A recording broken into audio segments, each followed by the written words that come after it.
When Godzilla vs. Spider-Man was first announced in January, I was so excited.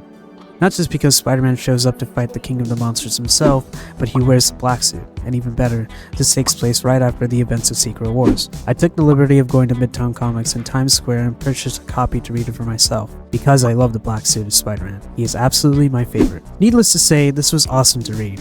It's always the small mini obscure stories that have me most excited instead of stuff like the new Amazing Spider-Man, which I am absolutely dreading to read, but I will keep up with this so that you don't have to, in case if they ever learn from their mistakes. The cover is great, the artwork and the panels in this book are just amazing and an upgrade from the originals. I'm just gonna be honest, I'm pretty biased towards this purely because of Spider-Man wearing the black suit and that it takes place after Secret Wars, but I just can't deny the obvious. Is this full of nostalgia?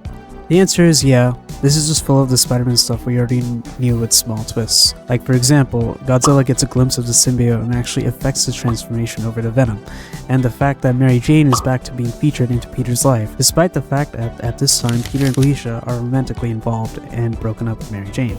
But the way things have been going with the Amazing Spider-Man and its complete failure to acknowledge what the fans want, Ultimate Spider-Man is always going to be your best bet, which I will make a video on eventually. So until then, do I accept this nostalgia? Yeah.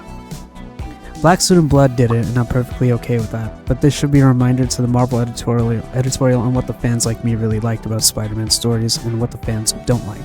Now the question above all, should you read Godzilla vs. Spider-Man? Yes, I enjoyed reading it. There's just a few problems that I have with this. First, Spider-Man discovers his black suit costume being alive pretty early in the timeline, all things considered, after Secret Wars. Wouldn't this negate the point of Peter going to the Baxter building to get his suit checked out, realizing it's an alien who also happens to realize that it's affected by sound after Godzilla roars at him?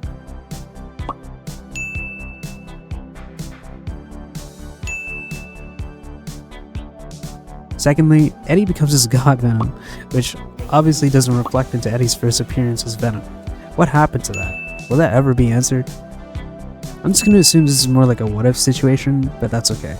With that being said, I still enjoyed reading this.